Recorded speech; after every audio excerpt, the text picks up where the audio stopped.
말씀은 마태복음 4장 18절에서 22절까지의 말씀입니다. 신약성경 사면에 있습니다.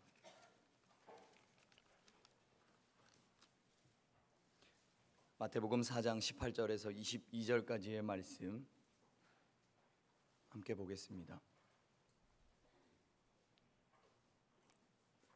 다 찾으시면 함께 봉독하겠습니다. 갈릴리 해변에 다니시다가 두 형제 곧 베드로라 하는 시몬과 그의 형제 안드레가 바다에 금을 던지는 것을 보시니 그들은 어부라 말씀하시되 나를 따라오라 내가 너희를 사람을 낚는 어부가 되게 하리라 하시니 그들이 곧 그물을 버려두고 예수를 따르니라. 거기서 더 가시다가 다른 두 형제 곧 세베대의 아들 야고보와 그의 형제 요한이 그의 아버지 세베대와 함께 배에서 금을 깁는 것을 보시고 부르시니 그들이 곧 배와 아버지를 버려두고 예수를 따르니라. 아멘. 오예배에 나오신 성도님들을 사랑하고 축복합니다. 오늘 말씀처럼 말씀의 제자들이 예수님의 부르심 앞에 예수를 따르니라 라고 기록된 것처럼 우리의 삶이 끝나는 그날에 하나님의 생명책에 우리 성교회 성도들 한 사람 한 사람이 예수를 따랐다라고 기록되는 저와 여러분이 되기를 주님의 이름으로 축복합니다. 성도님들의 기도와 헌신과 섬김으로 우리 아동부 여름 성경학교가 잘 끝마쳤습니다. 기도해 주셔서 감사하고 우리 아이들과 나눴던 첫 번째 말씀이 바로 오늘의 본문입니다. 그래서 우리 아이들에게 제가 설교 시간에 물어봤습니다. 하나님께서 너희들도 따라오라고 부르시냐? 부르신다 그러더라고요. 믿으십니까?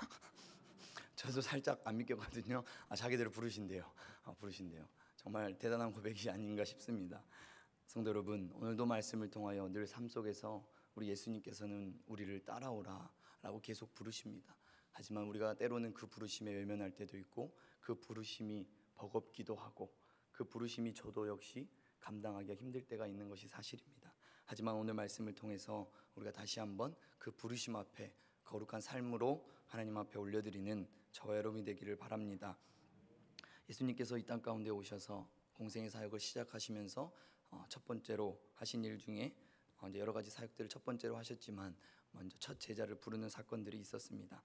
사도행전을 우리가 보면은 초대교회를 볼 때에 예수님이 그 승천하시고 난 후에 이후에 그 삶들을 보면은 그 부르신 제자들이 하나님 나라를 확장시키며 나아가는 데에 중추한 역할을 한 것을 우리는 잘 알고 있습니다.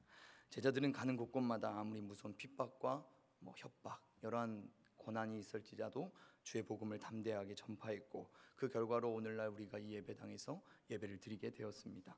오늘 본문에는 예수님께서 제자들을 처음 부르신 그 사건을 기록하고 있습니다. 대부분 바닷가에서 물고기를 잡는 그 생업의 현장에서 곧바로 제자가 된 사람들이 오늘 나오는 4명의 사람들입니다. 하루 벌어서 하루 먹고 사는 어려운 처지였을 수도 있고 그 어부들이 가난한 그 어부들이 예수님을 따른다는 것은 모든 걸 포기하고 따른다는 것은 어려운 일이었을 것입니다. 나를 따르라는 이 예수님의 부르심을 받은 그 제자들이 어떠한 모습이었길래 예수님께서 부르셨고 따르게 됐는지를 오늘 본문을 통해서 함께 살펴보겠습니다. 첫 번째로 예수님께서 쓰시는 사람은 순종하는 사람을 쓰십니다. 어떤 사람이요? 우리가 너무나 잘 아는 순종입니다. 오늘 시몬은 선뜻 순종하기 어려운 형편임에도 불구하고 예수님의 부르심에 순종했습니다.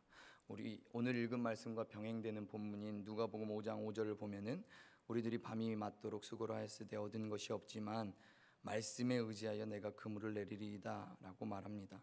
시몬은 주님의 말씀 앞에서 자신의 그 전문 어부로서의 상식과 경험을 앞세우는 것이 아니라 예수님의 그 부르심에 순종했습니다. 우리가 성경을 보면은 순종한 사람들은 하나님께 복을 받은 것을 우리는 분명히 알 수 있습니다. 하지만 불순종한 사람들은 망하게 되는 것들을 성경을 통해서 우리에게 말해 주십니다. 사울은 어떻습니까? 평민이었을 때는 그가 겸손한 사람이었습니다. 그는 왕으로 뽑혔을 때 너무나 황송해서 짐 뒤에 숨어 있었습니다. 또한 대의를 위해 희생할 줄 아는 사람이었고 그는 하나님께서 쓰시기에 좋은 사람처럼 보였습니다. 그러나 그가 정식으로 이제 왕위에 오르고 나서 하나님의 순종하지 못하는 모습을 통해서 하나님께 큰 징벌을 받는 것을 우리는 알게 됩니다. 그 아말렉과의 전투에 있어서 하나님께서 다 버리라라고 말했지만 그가 숨겨둔 것으로 인하여 하나님께 버림받게 되는 상황을 겪게 됩니다. 그래서 왕이 되고 나서 그의 마음 가운데 이 순종의 마음보다 하나님을 향한 교만의 마음이 더욱더 커지자 하나님께 벌을 받게 되는 것입니다. 그래서 사무엘이 그를 찾아와 책망한 것입니다. 아브라함은 어떻습니까? 어떻게 그가 민족의 조상이 되었던 것입니까? 그가 하나님 말씀 앞에서 온전하게 순종했기 때문입니다. 하나님이 그에게 말씀하셨습니다. 너는 본토 친척 아비집을 떠나 내가 지시할 땅으로 가라. 그 한마디에 그는 순종했습니다. 우리는 성경을 통하여 그의 그 가라고 하는 그 말씀을 통하여 그가 순종했구나라고 그냥 읽고 지나가기 때문에 그가 얼마나 번뇌하였고 고민하였고 또 어떠한 마음이었는지 우리는 알 수 없습니다. 그렇지만 우리 성경을 토대로 보자면 그는 순종했고 그 순종한 결과가 민족의 조상이 되는 은혜를 입었습니다. 그리고 이삭을 바치라라는 그 명령 앞에서 이삭을 바침으로 하나님 앞에서 의롭다 하심을 인정받았습니다. 저도 자식을 낳고 키우다 보니 이 아브라함의 이 순종이 얼마나 대단한 것인지를 깨닫게 됐습니다. 그러므로 여러분도 주님께서 부르실 때, 우리가 예수님께서 부르실 때에 우리에게는 수많은 핑계들이 있지만 그 핑계들을 뒤로하고 아멘으로 순종하는 저와 여러분이 되기를 바랍니다. 내 생각과 경험에 합당하지 않을지라도 우리의 삶에 손해가 있고 또 우리의 삶에 어려움이 생길지라도 주님이 명령하신다면 순종하는 성도님들이 다 되셔서 주님의 일에 쓰임받는 우리 모두가 되기를 주님의 이름으로 축복합니다. 두 번째는 주님께서는 자기가 죄인인 것을 고백하는 사람을 사용하십니다. 우리 말씀 한 절 찾아보겠습니다. 누가복음 5장 8절입니다. 오늘 말씀과 병행이 되는 본문입니다.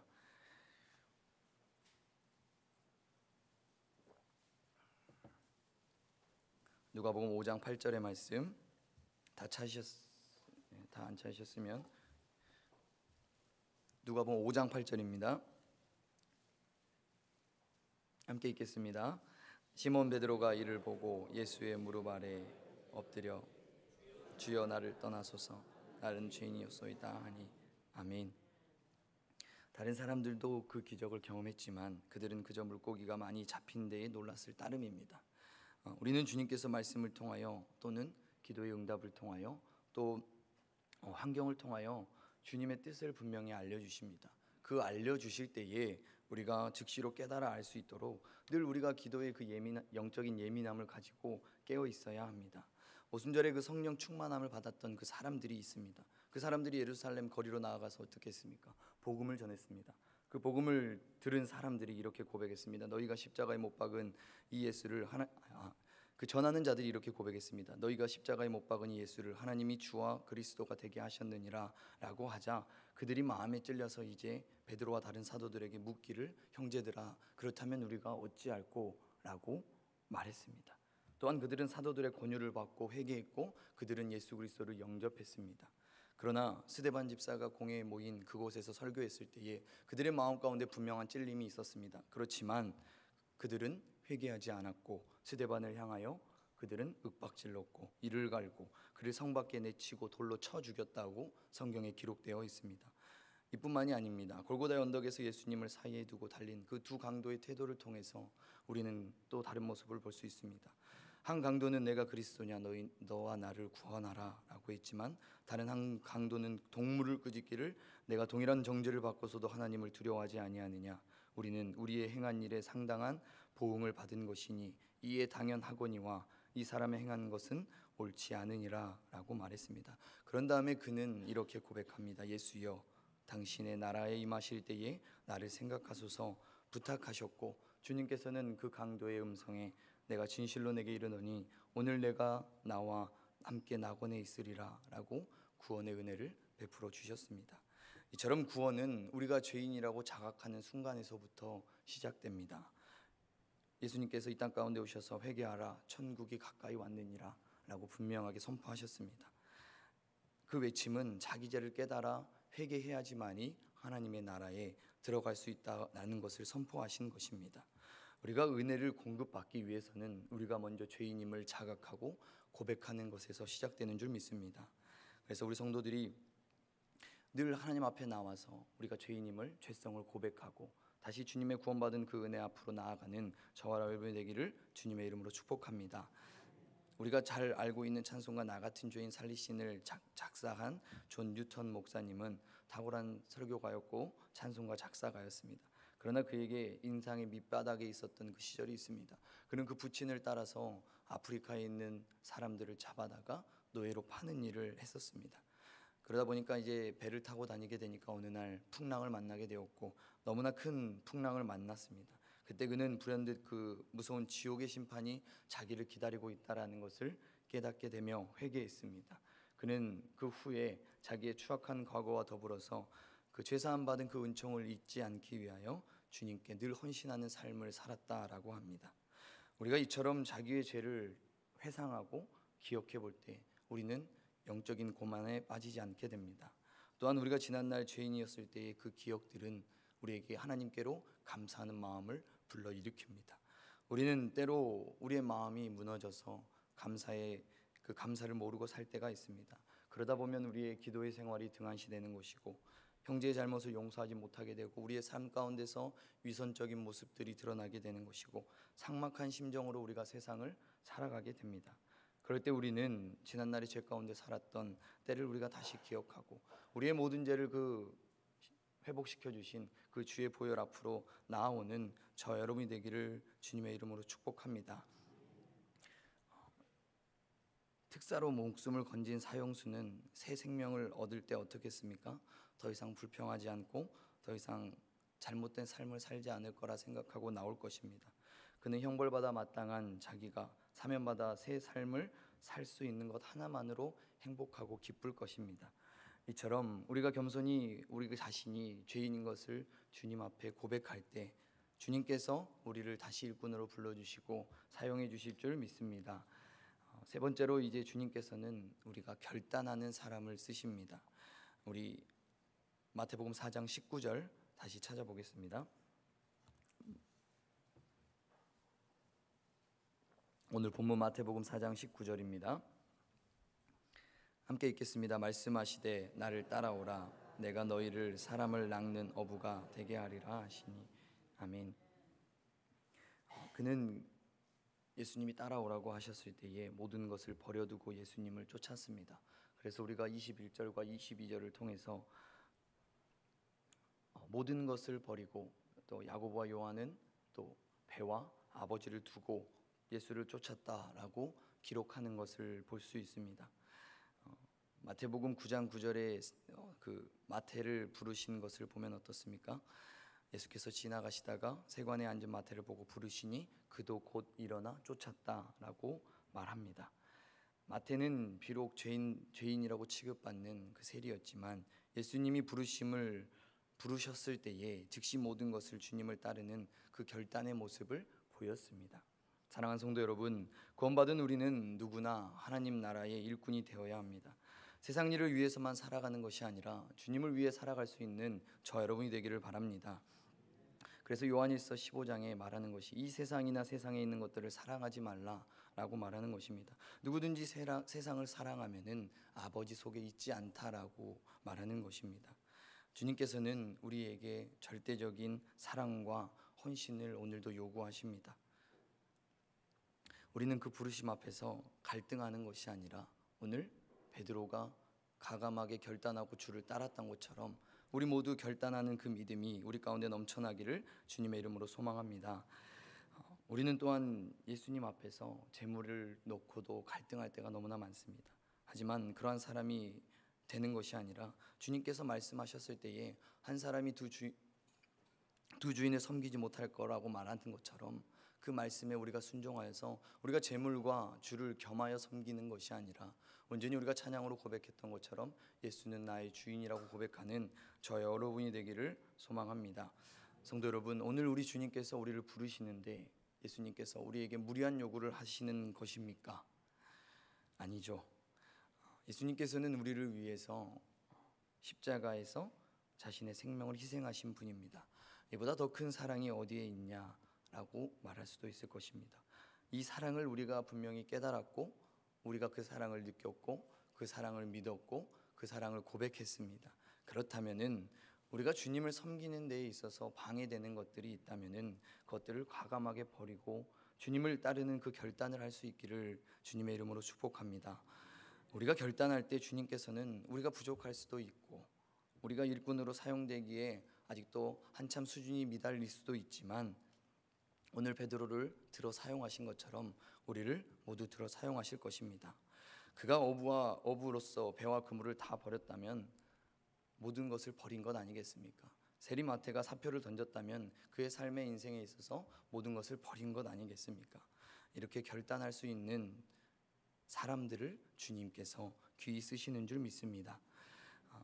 오늘 나를 따르라 라고 예수님께서 다시 한번 말씀하십니다. 주님께서는 우리의 삶을 책임져 주지 않고 부르시는 것이 아니라 우리의 삶을 채워주시며 부르실 줄 믿습니다. 우리가 따르지 못하는 것, 버리지 못하는 것은 무엇입니까? 우리의 믿음이 부족하기 때문에 우리 손에 쥐고 있는 것들을 버리지 못하는 것뿐입니다. 주님을 위하여 버려야 할 것들, 주님을 따르는 데 방해할 것들이 아직도 남아있다면 과감하게 우리에게 아무리 소중한 것일지라도 단호하게 버리기를 바랍니다. 그리고 주님의 일을 위해 쓰임받기를 사모하기를 바랍니다. 구원은 예수 그리스도를 믿으면 누구나 얻게 됩니다. 하지만 천국의 상급은 주님을 위하여 열심히 땀 흘려 헌신한 사람들이 쌓는 것입니다. 우리 각자의 삶은 주님께서 나누어 주신 그 달란트를 가지고 살아가는 것과 동일하다고 생각합니다. 주님을 위해서 또 주님의 몸된 이 교회를 위해서 옆에 있는 성도를 위해서 형제와 이웃들을 위해서 우리에게 수고할 기회가 주어졌을 때 어떻게 할 것이냐라는 것입니다. 시몬과 같이 그 기회를 사용하시기를 바랍니다.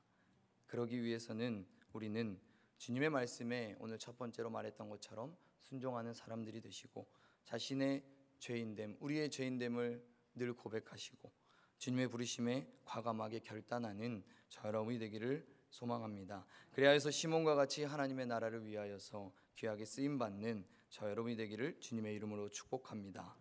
기도하겠습니다. 하나님 감사합니다. 오늘도 말씀을 통하여 우리의 부족함을 보지만 또 하나님의 부르심을 듣습니다. 하나님, 우리를 부르신 그 모습대로 우리들이 하나님 앞에 순종할 수 있도록 인도하여 주시며 우리의 죄인됨을 늘 고백하며 나아갈 때마다 구원의 은총이 얼마나 큰 것인지를 깨닫게 하시며 주님의 부르심에 다시 한번 과감하게 결단하며 헌신을 다짐하는 우리 성원교회 성도들이 될 수 있도록 인도하여 주시옵소서. 그래서 7월의 마지막 예배를 드리는 우리 성도들에게 다시 새 힘을 주시고 새 날을 살아갈 수 있는 하나님께서 힘과 용기를 주셔서 예수는 그리스도라고 예수는 주라고 고백하는 그 신앙의 고백에 앞서서 우리의 삶의 행동이 나타날 수 있도록 하나님 축복하여 주시옵소서. 모든 거 감사드리며 예수님의 이름으로 기도합니다. 아멘. 네, 이 시간 내가 주인 삼은 함께 찬양하도록 하겠습니다.